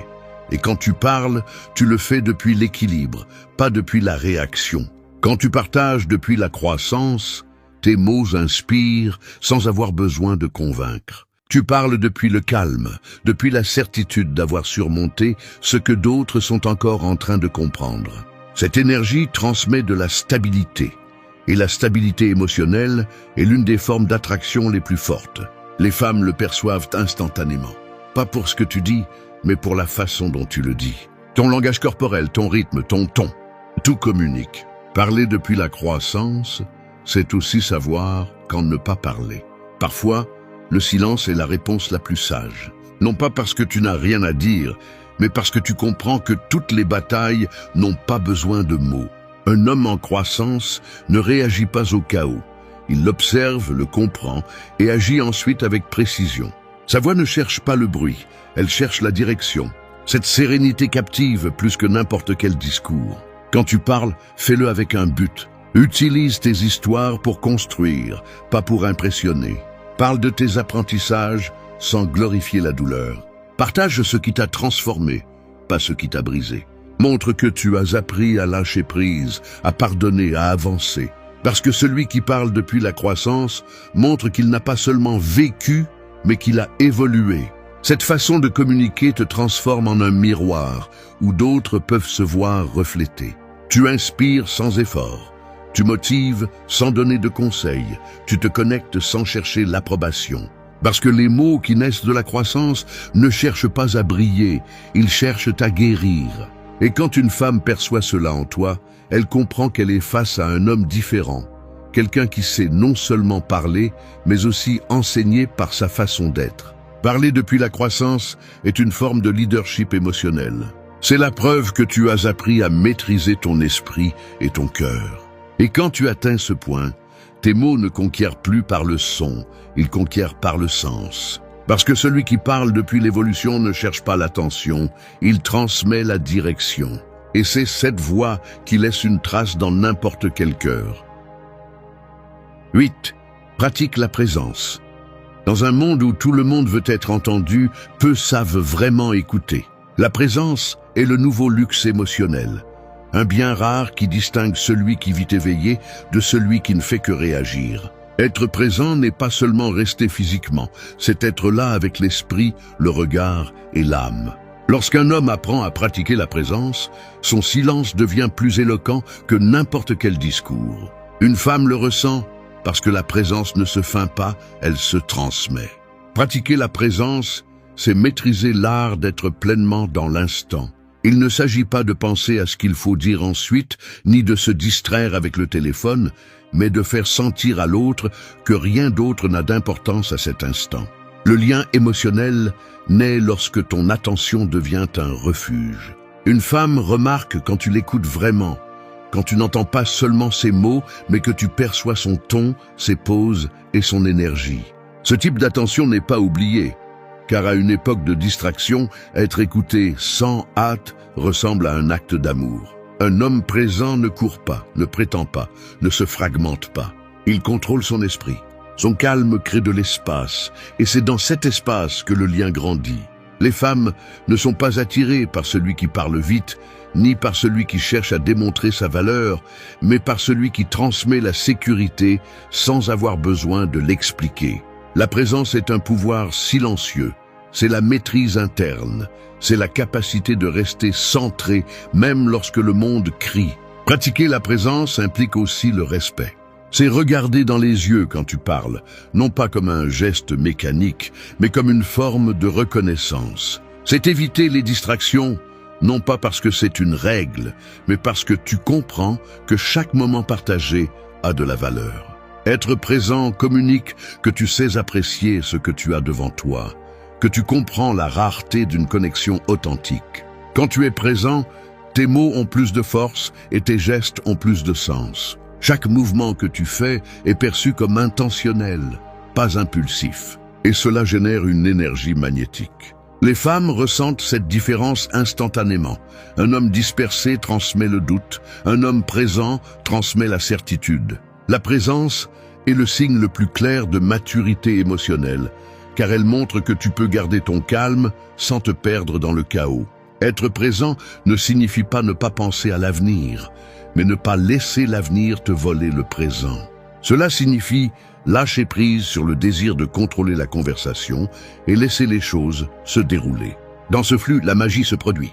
Les connexions les plus profondes ne sont pas planifiées, elles sont ressenties. Et seul celui qui est vraiment présent peut reconnaître ces moments quand ils arrivent. Pour pratiquer la présence, tu as besoin d'entraîner ton esprit, d'apprendre à respirer, à observer, à faire une pause avant de répondre. Tu as besoin de te déconnecter du bruit et de te reconnecter avec toi-même. Parce que la présence ne vient pas de l'effort, elle vient de la paix intérieure. Si ton esprit est calme, ton énergie le sera aussi. Et lorsque cette énergie est projetée, elle devient une invitation silencieuse qui dit « Je suis ici, avec toi, et je n'ai besoin de rien d'autre ». Un homme qui maîtrise la présence ne cherche pas à contrôler la conversation, il la guide avec son attention. Sa simple façon d'être transforme l'atmosphère, et celui qui est en face de lui le perçoit. La présence crée la confiance, et la confiance génère l'ouverture. Et quand tu y arrives, tu n'as plus besoin de stratégie, car la connexion se fait d'elle-même. Être présent est la conclusion parfaite de tout. Il ne s'agit pas de parler plus, mais d'être plus. Parce que dans un monde qui court, l'homme qui sait rester devient inoubliable. 9. Avance sans craindre de faire des erreurs. Marcher avec peur de trébucher est la façon la plus sûre de ne pas avancer. Les hommes qui laissent une empreinte ne sont pas ceux qui ne se trompent jamais, mais ceux qui apprennent à bouger même avec le risque de tomber. Vivre avec un but ne signifie pas le faire parfaitement, mais le faire avec courage. Avancer sans craindre de faire des erreurs est une leçon de maturité, car elle montre que tu préfères vivre avec des cicatrices plutôt qu'avec des regrets. Beaucoup d'hommes se paralysent en attendant le moment idéal, le mot parfait ou l'opportunité sans risque. Mais ce moment n'existe pas. La perfection est une excuse élégante pour ne pas agir. La vie ne récompense pas ceux qui attendent, mais ceux qui osent. Chaque pas, même celui qui te fait trébucher, t'apprend quelque chose qu'aucun succès superficiel ne pourrait t'offrir. Une erreur bien exploitée devient de la sagesse, et la sagesse est ce qui te rend attirant, solide et réel. Quand un homme apprend à bouger avec assurance malgré la peur, il transmet quelque chose qui ne peut pas être feint, la confiance. Non pas la confiance vide de celui qui se vante, mais le calme de celui qui a déjà affronté le chaos et a survécu. Cette énergie attire, car elle montre que tu ne dépends pas du résultat, mais de ton processus. Et ce type de confiance ne s'apprend pas en lisant, il se gagne en agissant. La peur de l'échec est une prison invisible. Elle te fait parler avec prudence, ressentir avec des limites et vivre à moitié. Mais quand tu comprends que l'erreur ne détruit pas ta valeur, mais la façonne, tu te libères. Chaque conversation, chaque tentative, chaque échec devient un pas de plus vers ta version la plus consciente. Les femmes perçoivent cela. Elles ne cherchent pas la perfection, elles cherchent l'authenticité. Un homme qui peut rire de ses erreurs, les analyser et continuer à avancer, projette de la maturité. Avancer sans peur signifie aussi arrêter de te punir pour ce qui n'a pas bien fonctionné. Il n'y a pas de croissance sans friction. Il n'y a pas d'évolution sans erreur. Celui qui craint de se tromper vit en répétition, mais celui qui accepte le risque vit en expansion. Si tu oses agir sans attendre de garantie, ta présence change, ton regard devient plus ferme et tes mots plus sûrs. Parce que tu ne parles plus depuis l'insécurité, tu parles depuis l'expérience. Apprendre à avancer sans peur, c'est aussi apprendre à te pardonner. Tu ne peux rien construire de nouveau si tu es ancré dans la culpabilité du passé. Ce que tu as fait, dit ou non dit, ne te définit plus, cela t'a formé. Chaque faux pas t'a préparé à reconnaître ce que tu comprends maintenant. C'est ça la croissance. Et un homme qui grandit sans le nier inspire le respect, car il montre qu'il n'a pas besoin de se justifier pour avoir de la valeur. Dans la connexion émotionnelle, ce principe est clé. Quand tu te permets d'être imparfait, tu permets à l'autre personne de l'être aussi. Et dans cet espace d'acceptation mutuelle naît la véritable intimité. Parce que l'amour réel ne naît pas de la perfection, mais de la compréhension. L'homme qui ne craint pas de se tromper devient libre, et cette liberté se ressent. N'attends pas d'avoir tout sous contrôle. Ne mesure pas tes mots par peur de paraître vulnérable. Avance avec intention, avec présence, avec l'humilité de celui qui sait que chaque erreur peut se transformer en un pas de plus vers la grandeur. Au final, ce n'est pas l'homme qui ne fait jamais d'erreur qui laisse une empreinte, mais celui qui n'arrête jamais d'avancer. Et celui qui avance, même avec peur, devient inévitablement quelqu'un d'impossible à oublier. Merci d'être resté jusqu'à la fin de la vidéo. Si vous avez tout vu, commentez « Je suis stoïcien » comme notre signe secret, indiquant que vous êtes un véritable apprenant du stoïcisme. N'oubliez pas de vous abonner et de liker la vidéo si elle vous a plu. Rendez-vous dans la prochaine vidéo et rappelez-vous, continuez à cultiver votre esprit stoïque. La vie ne te brise pas, elle te façonne. Chaque coup, chaque perte et chaque trahison font partie du feu qui forge ton caractère. Tu n'es pas ici pour éviter la douleur, tu es ici pour apprendre à y résister. Car le véritable pouvoir ne se construit pas lorsque tout va bien, mais lorsque tu continues à avancer, même si ça fait mal. Le stoïcisme ne te promet pas une existence exempte de souffrance. Il t'entraîne à garder l'esprit ferme au milieu du chaos. Marc Aurèle, Sénèque et Épictète l'ont compris. Tu ne peux pas contrôler ce qui se passe à l'extérieur, mais tu peux contrôler ta réaction à l'intérieur. C'est la frontière entre celui qui s'effondre et celui qui se reconstruit. Abandonner ne signifie pas toujours renoncer. Parfois, c'est se contenter, c'est accepter une vie à moitié. Un calme faux qui cache la peur. Mais celui qui décide de faire face à la douleur avec dignité, celui qui choisit la discipline plutôt que le confort, commence à se connaître vraiment. Cette vidéo est un rappel pour ceux qui en ont assez de fuir. Elle est pour ceux qui veulent se lever avec sérénité et regarder la douleur dans les yeux sans perdre le cap. Ici, tu vas comprendre que l'esprit stoïcien ne cherche pas à éliminer l'adversité, mais à en faire son maître. Parce que lorsque tu apprends à résister sans perdre ton calme, la souffrance cesse d'être un fardeau et devient ta force. Si tu es prêt à arrêter de fuir de toi-même et à transformer la douleur en objectif, reste. Parce qu'ici, tu n'entendras pas de promesses vides. Tu apprendras comment se forge la résilience d'un esprit qui ne renonce pas. 1. Accepte ce que tu ne peux pas contrôler. La mer ne s'arrête pas à tes cris. Tu peux maudire les vagues, frapper l'eau ou supplier qu'elle se calme, mais elle continuera à bouger avec la même indifférence. C'est ainsi la vie, un océan qui ne répond pas à tes désirs. La sagesse commence lorsque tu arrêtes de lutter contre le courant et apprends à flotter. Car tant que tu continues à essayer de contrôler ce qui ne dépend pas de toi, la fatigue te coulera avant la tempête. Accepter ne signifie pas abandonner, cela signifie comprendre. Les stoïciens l'ont mieux compris que quiconque. Marc Aurèle disait que le sage reste serein face à l'inévitable, non pas parce qu'il aime la douleur, mais parce qu'il sait que résister à la réalité ne fait que la multiplier. Tu ne peux pas contrôler les paroles des autres, ni les décisions du destin, ni les caprices du temps. Mais tu peux contrôler ton jugement, ton attitude, ta réponse. Là est ton pouvoir. Chaque jour, quelque chose échappe à tes mains. Une personne te déçoit, un plan échoue, quelque chose échappe à ton contrôle. L'impulsion naturelle est de réagir, de blâmer, de résister.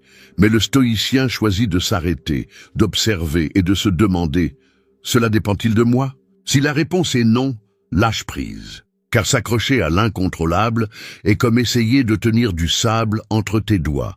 Plus tu forces, plus il s'échappe rapidement.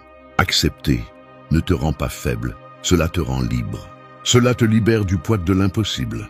Quand tu comprends qu'il y a des choses qui ne sont tout simplement pas sous ton contrôle, ton énergie change. Tu arrêtes de te fatiguer sur ce que tu ne peux pas changer et tu commences à investir ta force dans ce que tu peux améliorer. Ton caractère, ton esprit, ton calme, c'est le véritable autocontrôle. Pense à combien de fois tu as souffert pour quelque chose qui n'a jamais dépendu de toi. Pour une personne qui n'a pas changé, pour une situation qui ne s'est pas produite, pour une réponse qui n'est jamais arrivée. Ce n'était pas le fait qui te blessait, c'était ta résistance à l'accepter. La vraie douleur ne vient pas de la perte, elle vient de l'attachement. Le stoïcisme t'apprend que la souffrance diminue lorsque l'acceptation grandit. Accepter, c'est regarder la vie avec les yeux grands ouverts, sans nier ce qui fait mal, mais sans permettre que cela te détruise. C'est dire, cela se passe et même si je n'aime pas ça, je peux décider comment réagir. Cette décision est ton bouclier. Dans un monde qui change chaque seconde, où tout peut se passer différemment de ce qui était prévu, accepter devient un acte de pouvoir, une rébellion silencieuse contre le désespoir. Ceux qui acceptent ne sont pas ceux qui se résignent, ce sont ceux qui apprennent. Ils comprennent qu'il y a une leçon derrière ce qu'ils ne peuvent pas contrôler. C'est pourquoi, lorsque la vie les frappe, ils ne demandent pas « pourquoi moi ?» Mais pourquoi? Cette question change tout. Parce que là où le faible voit une tragédie, le sage voit un entraînement. Accepte ce que tu ne peux pas contrôler et concentre ton énergie sur ce qui dépend de toi. Ne gaspille pas ta force à essayer de changer le vent, ajuste tes voiles. Ne te plains pas du poids de la vie, renforce-toi pour le porter.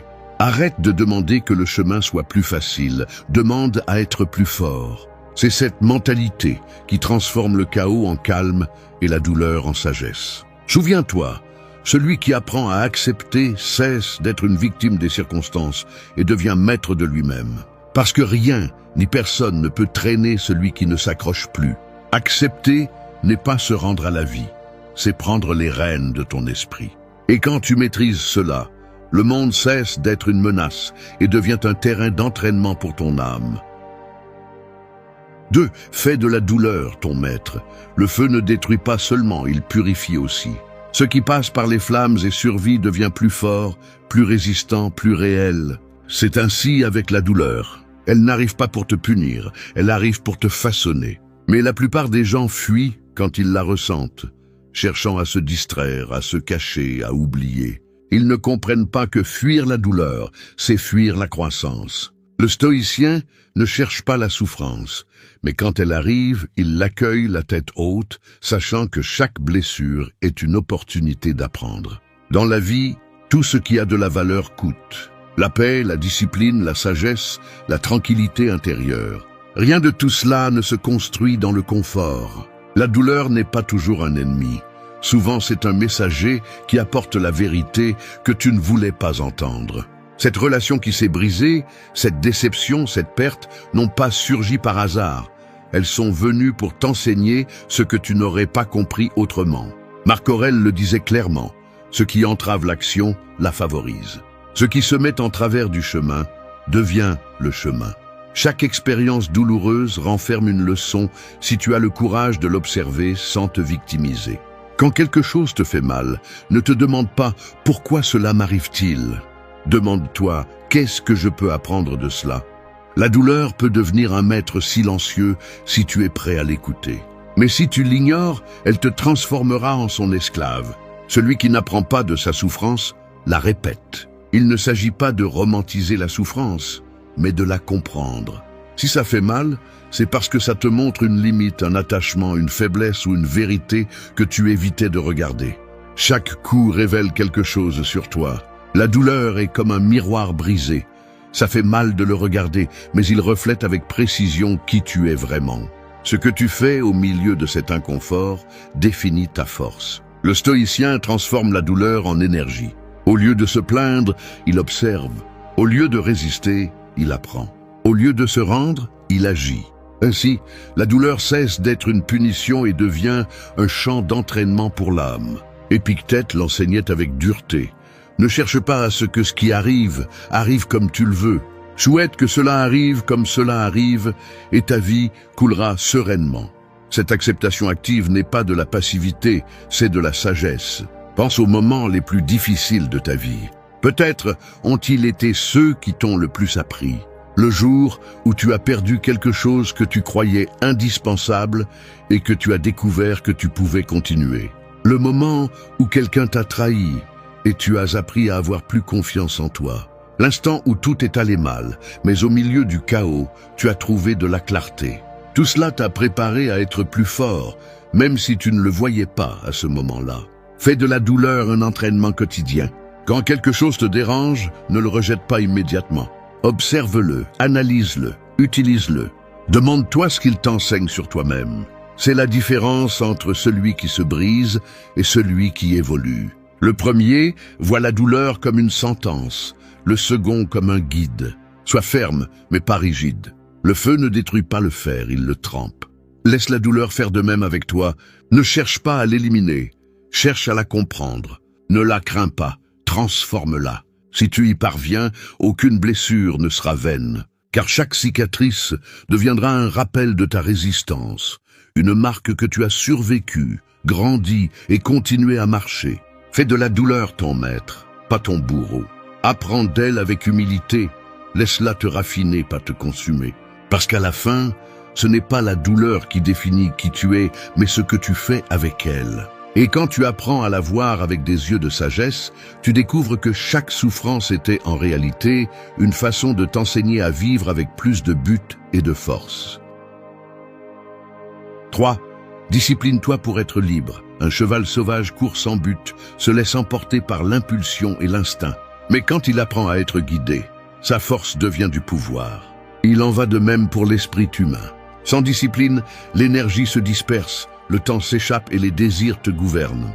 La plupart confondent la liberté avec le fait de faire ce qu'ils veulent, alors qu'en réalité, la véritable liberté naît de la maîtrise de soi. La discipline n'est pas une prison, c'est une clé. Elle te libère du chaos intérieur, de la paresse, de l'indécision. Sénèque disait que aucun homme n'est libre s'il n'est pas maître de lui-même. Cette phrase renferme toute l'essence du stoïcisme. Il ne s'agit pas de vivre sous des règles rigides, mais d'avoir suffisamment de contrôle pour ne pas être esclave de tes impulsions. Car celui qui ne maîtrise pas son esprit finit par être dominé par lui. Chaque jour, une bataille silencieuse se livre entre ce que tu sais que tu dois faire et ce que tu aimerais faire. Entre le confort et le dépassement de soi, entre le plaisir immédiat et la satisfaction durable. La discipline est cette voix intérieure qui te rappelle que la facilité ne te mènera pas loin. C'est te lever même si tu n'en as pas envie, garder le cap quand personne ne te regarde, et agir avec un but même quand la fatigue te tente d'abandonner. Le problème est que beaucoup voient la discipline comme une punition, alors qu'en réalité, c'est une forme de respect envers soi-même. Chaque fois que tu tiens une promesse personnelle, tu renforces ta confiance, tu façonnes ton caractère et tu deviens plus fort. L'esprit a besoin de structure autant que le corps a besoin de mouvement. Si tu ne l'entraînes pas, il s'affaiblit, se distrait, abandonne. Mais quand tu l'éduques avec constance, il devient ton allié le plus puissant. Le stoïcien comprend que la liberté n'est pas atteinte en fuyant les règles, mais en construisant les bonnes. Ce n'est pas dire « je ferai ce que je veux », mais « je ferai ce que je dois », même si je n'en ai pas envie. Cette différence marque le chemin entre une vie chaotique et une vie avec un but. Épictète le résumait avec précision. Aucun homme n'est libre à moins qu'il ne soit maître de lui-même. La discipline est aussi une forme d'amour de soi. C'est prendre soin de toi-même quand il n'y a pas de motivation. C'est faire ce qui est juste même si personne ne l'applaudit. C'est avancer quand le reste s'arrête. Il ne s'agit pas de vivre une vie parfaite, mais d'avoir la force de maintenir le cap quand les émotions tentent de te détourner. Parce que les émotions changent, mais les principes ne le font pas. Être discipliné ne signifie pas être froid ou rigide, cela signifie être constant. Cela signifie choisir l'action plutôt que l'excuse, la responsabilité plutôt que la distraction. La discipline ne tue pas la spontanéité, elle l'ordonne. Elle te donne le pouvoir de décider au lieu de réagir, d'agir avec intention au lieu de te laisser emporter par l'impulsion. Pense aux fois où le manque de discipline t'a volé quelque chose d'important, un rêve, une opportunité, une version de toi-même. Chaque fois que tu as choisi le confort plutôt que l'engagement, tu as perdu un peu de pouvoir. Mais chaque fois que tu as choisi l'effort, tu as gagné en liberté. Parce qu'il n'y a pas de plus grande sensation d'indépendance que de regarder en arrière et de savoir que tu as accompli ce que tu as dit que tu ferais. Le chemin stoïcien ne cherche pas à éliminer le désir, il cherche à le canaliser. Il ne réprime pas, il dirige. Il ne s'agit pas de vivre sans plaisir, mais de ne pas être prisonnier de celui-ci. La discipline t'apprend à profiter sans dépendre, à agir sans attendre, à avancer sans te promettre des résultats immédiats. Discipline-toi pour être libre. Maîtrise tes habitudes, tes pensées, ton temps. Deviens l'architecte de ta vie, pas son spectateur. 4. Maîtrise tes émotions. Un incendie ne commence pas grand, il commence par une étincelle. Un mot mal dit, un geste mal interprété, une émotion non contrôlée. Et si tu ne l'éteins pas à temps, il finit par tout consumer. C'est ainsi que fonctionnent les émotions lorsque tu ne les maîtrises pas. Petites, mais capables de détruire ta paix si tu les laisses grandir sans contrôle. Maîtriser tes émotions ne signifie pas les éteindre. Cela signifie apprendre à les allumer seulement quand c'est nécessaire. Le stoïcisme enseigne que l'esprit doit être comme un soldat, préparé, ferme et serein, même au milieu du chaos. Les émotions sont naturelles, mais elles ne doivent pas commander. Marc Aurèle disait que l'âme se teint de la couleur de ses pensées. Si tes pensées sont impulsives, tes émotions seront instables. Mais si tu les entraînes avec calme et raison, tu seras maître de ton équilibre.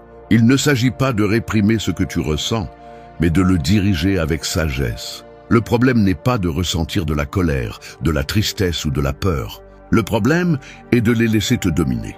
Quand tu réagis sans réfléchir, tu donnes le contrôle de ta vie à l'instant, à l'autre, à la situation. Et c'est ce que le stoïcien évite, être esclave de l'instant. La personne forte n'est pas celle qui ne ressent rien, mais celle qui ressent sans perdre le cap. Maîtriser les émotions ne signifie pas être froid ou distant. Cela signifie ne pas laisser une émotion temporaire détruire une décision permanente. Cela signifie respirer avant de parler, réfléchir avant d'agir et choisir le calme lorsque le corps demande la guerre. C'est là la véritable force. Rester en silence pendant que ton intérieur brûle, mais sans laisser le feu se propager au-delà de ton esprit. La plupart des problèmes personnels naissent de réactions impulsives. Un message que tu n'aurais pas dû envoyer, un mot que tu n'aurais pas dû dire, une action que tu as prise simplement parce que ton orgueil t'a poussé. Ensuite vient le regret, la culpabilité, le cycle d'émotions qui te dominent à nouveau. Mais quand tu apprends à t'arrêter, à observer sans répondre, tu te rends compte que tu as du pouvoir. Parce qu'il n'y a pas de plus grand contrôle que celui que tu exerces sur toi-même. Les stoïciens pratiquaient la visualisation négative. Ils imaginaient le pire pour être préparés et ne pas être dominés par la peur. Si tu pouvais penser à la perte sans te briser, tu étais prêt à affronter la réalité avec calme. Cette pratique n'était pas du pessimisme, c'était de la force émotionnelle.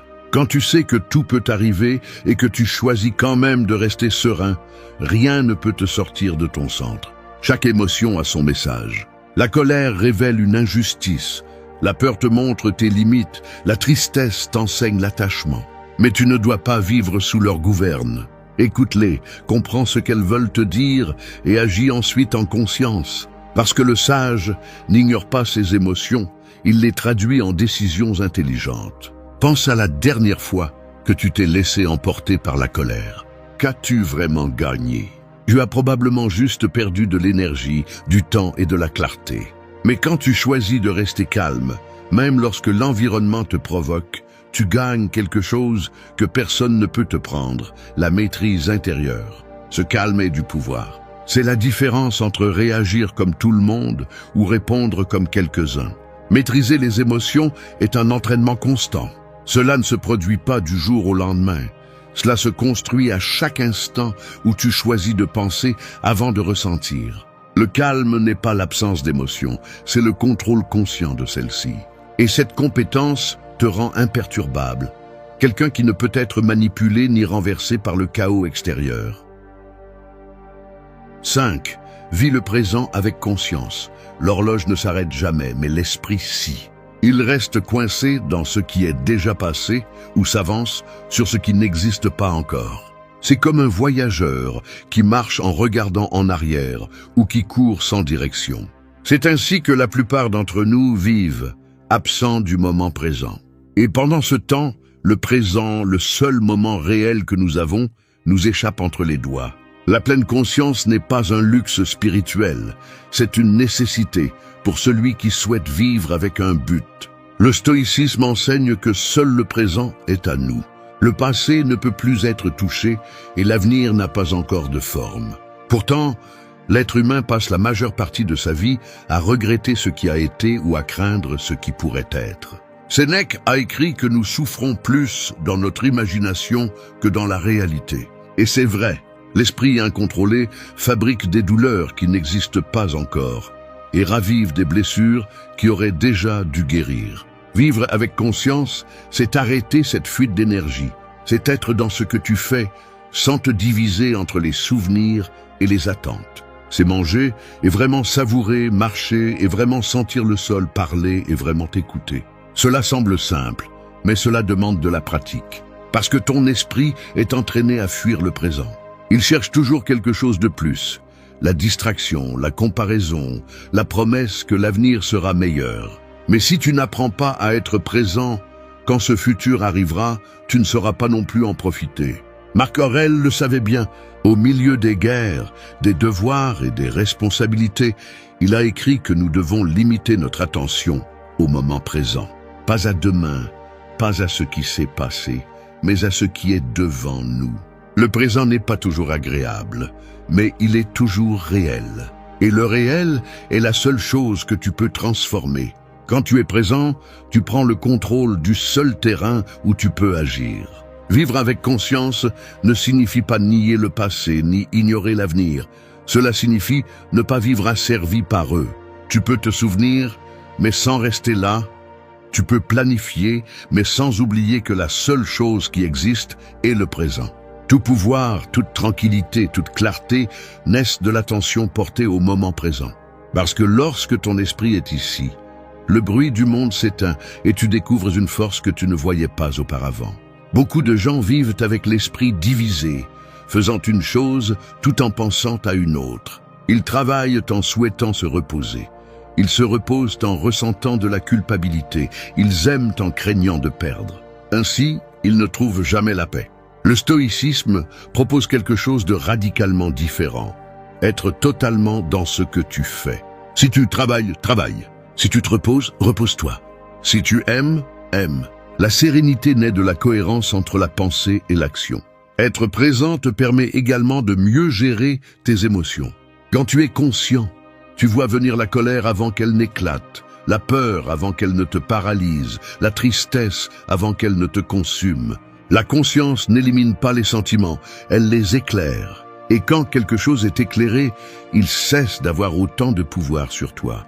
Vivre le présent ne signifie pas oublier tes objectifs, mais les construire à partir de l'attention quotidienne. Chaque pas compte. Chaque jour où tu choisis d'être ici et non dans tes pensées, tu deviens plus fort, plus réel. Parce que l'esprit qui vit dans le passé souffre, celui qui vit dans l'avenir craint, mais celui qui vit dans le présent agit. Apprends à habiter ton moment. Observe sans juger, agis sans distraction, ressens sans attachement.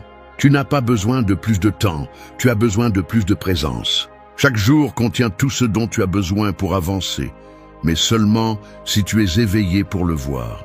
Comme le disait Épictète, personne ne peut te voler le présent. 6. Pratique la vertu chaque jour. Un arbre ne pousse pas du jour au lendemain. Il se renforce lentement, avec des racines qui s'accrochent à la terre et des branches qui cherchent la lumière. Ainsi est la vertu. Elle n'est pas atteinte en un seul acte. Elle se cultive dans la constance. Chaque décision, chaque parole, chaque pensée la nourrit ou l'affaiblit.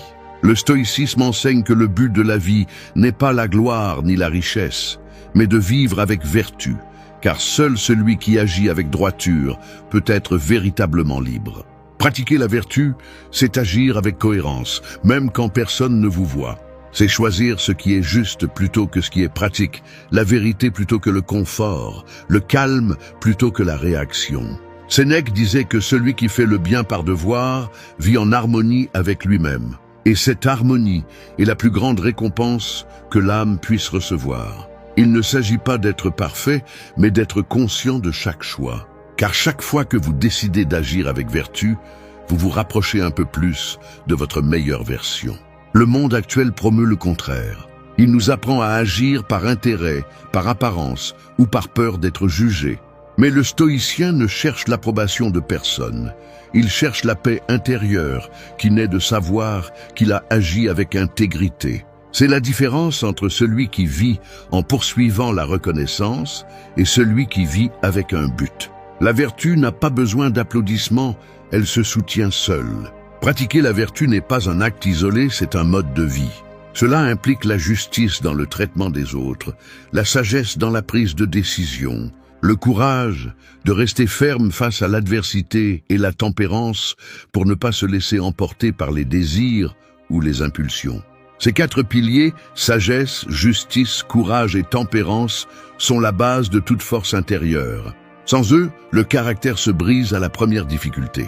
Le stoïcisme ne vous demande pas d'être un saint, il vous demande d'être conscient, de ne pas agir par impulsion, mais par conviction, de ne pas suivre le courant, mais votre propre jugement, de ne pas dire ce que les autres veulent entendre, mais ce que vous savez être vrai. Pratiquer la vertu n'est pas facile, mais c'est le seul chemin qui ne trahit pas. Car quand tout autour de vous s'effondre, seul le caractère reste ferme. Chaque jour vous offre des centaines d'opportunités de pratiquer la vertu. Lorsque vous choisissez d'écouter plutôt que de discuter, lorsque vous décidez de vous taire plutôt que d'humilier, lorsque vous aidez sans rien attendre en retour. Ce sont ces petits gestes qui construisent la grandeur. Vous n'avez pas besoin d'une scène pour prouver votre valeur. Il suffit d'agir correctement quand personne ne vous observe. Marc Aurèle répétait que l'objectif de l'être humain est de vivre en accord avec la nature. Et la nature humaine est rationnelle, juste et noble. Lorsque vous vivez en vertu, vous êtes en harmonie avec votre essence. Vous n'avez pas besoin de décorations extérieures ni d'approbation étrangère, car la véritable satisfaction vient de la cohérence entre ce que vous pensez, ressentez et faites. Pratiquer la vertu signifie aussi vous pardonner lorsque vous échouez et réessayez. Personne n'est sage tout le temps, mais chaque erreur peut devenir une leçon si vous l'affrontez avec humilité. Le stoïcien ne se punit pas pour être tombé, il se relève avec plus de conscience. La vertu n'exige pas la perfection, elle exige l'engagement. Être vertueux n'est pas un acte de faiblesse, c'est un acte de force. Cela nécessite la maîtrise de soi, la clarté face au doute et la fermeté face à la tentation. C'est choisir le bien quand personne ne vous y oblige, c'est rester droit, même si le monde s'incline. Celui qui pratique la vertu n'a rien à prouver, car sa vie parle pour lui. Pratiquez la vertu chaque jour comme celui qui arrose un arbre. Avec patience, constance et amour pour la croissance. 7. Transforme l'échec en force. Un miroir brisé ne perd pas son reflet, il le multiplie simplement en fragments. Il en va de même pour les personnes lorsqu'elles échouent. Elles ne se brisent pas complètement. Elles se divisent simplement en parties qui doivent être réunies avec plus de conscience, plus de maturité et plus de clarté. L'échec n'est pas la fin du chemin.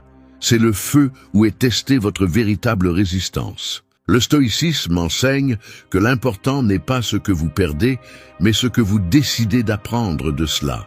La plupart des gens craignent l'échec comme s'il s'agissait d'une sentence, alors qu'en réalité, c'est un maître sévère, mais juste.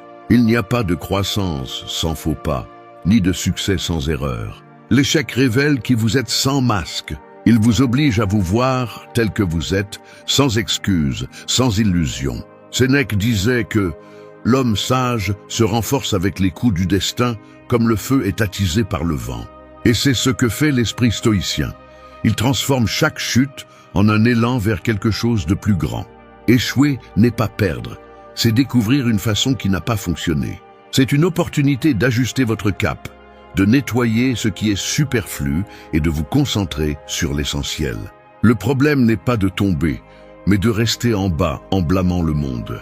Le stoïcien ne se demande pas « pourquoi moi ?», qu'il se demande « que puis-je faire avec cela ?» Cette différence de mentalité le distingue du reste. Parce que pendant que certains se lamentent, lui s'entraîne. Pendant que certains abandonnent, lui se renforce. L'échec, si vous le regardez calmement, est l'une des expériences les plus honnêtes qui existent. Il ne ment pas, il n'embellit pas, il ne flatte pas. Il vous montre vos limites, votre manque de préparation, votre excès de confiance. Mais il vous montre aussi votre potentiel, votre capacité de résistance, votre véritable valeur. Il ne vous détruit pas, il vous dénude. Et dans cet état de vulnérabilité, vous avez deux options, rester à vous lamenter sur ce que vous avez perdu ou vous relever pour vous reconstruire mieux. Marc Aurèle a écrit que ce qui arrive, arrive par nécessité. Si ce à quoi vous faites face ne dépendait pas de vous, il n'y a pas de sens à résister. Si cela dépendait de vous, alors l'échec vous enseigne comment faire mieux la prochaine fois.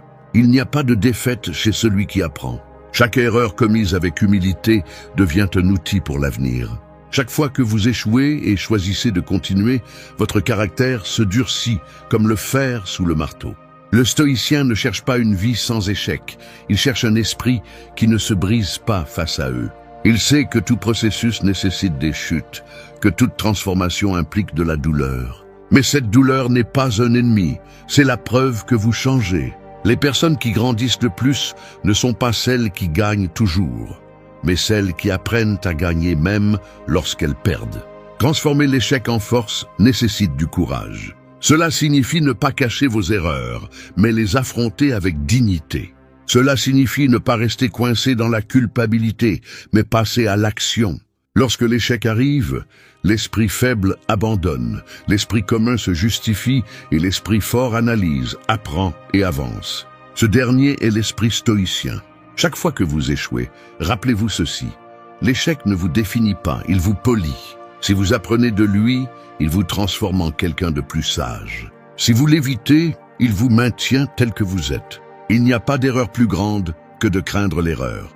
Tout progrès humain, des philosophes aux inventeurs, a été construit sur des tentatives ratées. La clé est de ne pas abandonner, d'utiliser chaque chute comme carburant pour continuer à avancer. Transformez l'échec en force, et chaque défaite fera partie de votre entraînement. Ne effacez pas vos cicatrices, portez-les comme des rappels de ce que vous avez surmonté. L'échec ne détruit pas celui qui se relève avec humilité, il le renforce. 8. Sois fidèle à ton essence. Le diamant ne brille pas parce qu'il veut être admiré. Il brille parce qu'il ne peut pas être autre chose. Sa valeur ne dépend pas de qui le regarde, mais de ce qu'il est. Il en va de même pour les personnes. Lorsqu'elles cessent d'essayer de s'intégrer et se permettent d'être authentiques, leur force intérieure se libère. Être fidèle à ton essence, c'est te rappeler qui tu es lorsque le bruit du monde essaie de te confondre. C'est rester intègre, même si tout le monde change de cap. La société te pousse à imiter, à suivre des tendances, à te modeler pour plaire. Dès ton plus jeune âge, on t'apprend à être accepté, pas à être toi-même. Mais le stoïcisme te rappelle que la véritable paix ne vient pas de l'approbation des autres, mais de la cohérence interne. Marc Aurèle l'a écrit avec simplicité et puissance. La tranquillité intérieure vient de l'action en harmonie avec ta nature. Cela signifie ne pas te trahir pour t'intégrer, ne pas taire ce que tu penses juste pour plaire, ne pas déguiser tes principes par peur de te démarquer.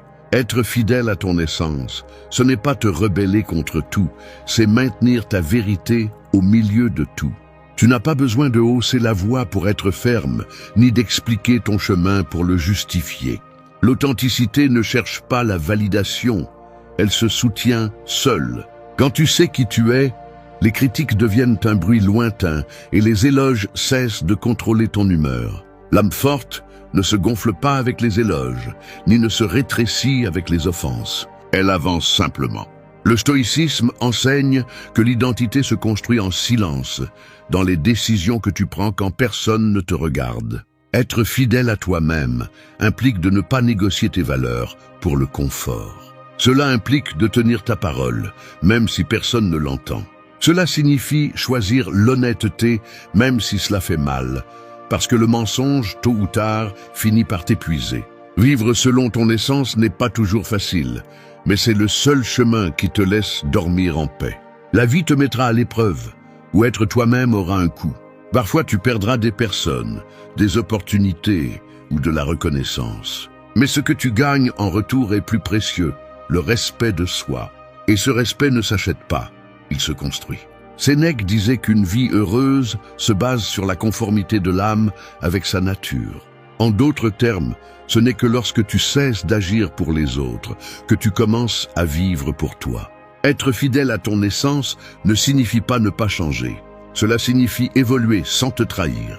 C'est grandir sans perdre tes racines, t'adapter sans devenir quelqu'un que tu ne reconnais pas. Le changement est inévitable, mais l'âme forte se transforme avec un but, pas avec peur. Le monde admire ceux qui semblent forts, mais en réalité, la force la plus admirable est celle de celui qui n'a pas besoin de prétendre. Nous vivons entourés de masques, d'apparences, de gens qui se modèlent selon le regard des autres. Mais l'authenticité a un magnétisme propre. Le calme que l'on ressent en n'ayant pas à prétendre est une liberté que peu de gens expérimentent. Lorsque tu es fidèle à toi-même, tu attires ce qui est en harmonie avec toi et tu repousses ce qui ne l'est pas. Non pas par arrogance, mais par cohérence. Ton énergie devient claire, ta présence ferme, ta parole cohérente. Tu n'as plus besoin de convaincre personne, car ta vie devient ton argument. C'est l'essence du stoïcisme, vivre avec intégrité, même lorsque le reste choisit le masque. Sois fidèle à ton essence, même si le monde te demande de changer. Même si cela semble plus facile de suivre le courant, rappelle-toi que les rivières les plus profondes ne font pas de bruit. Garde ton centre quand tout bouge, conserve ta vérité quand tout se confond. Parce qu'à la fin du chemin, la seule chose qui reste est ce que tu es vraiment. Merci d'être resté jusqu'à la fin de la vidéo. Si vous avez tout vu, commentez « Je suis stoïcien » comme notre signe secret, indiquant que vous êtes un véritable apprenant du stoïcisme. N'oubliez pas de vous abonner et de liker la vidéo si elle vous a plu. Rendez-vous dans la prochaine vidéo et rappelez-vous, continuez à cultiver votre esprit stoïque.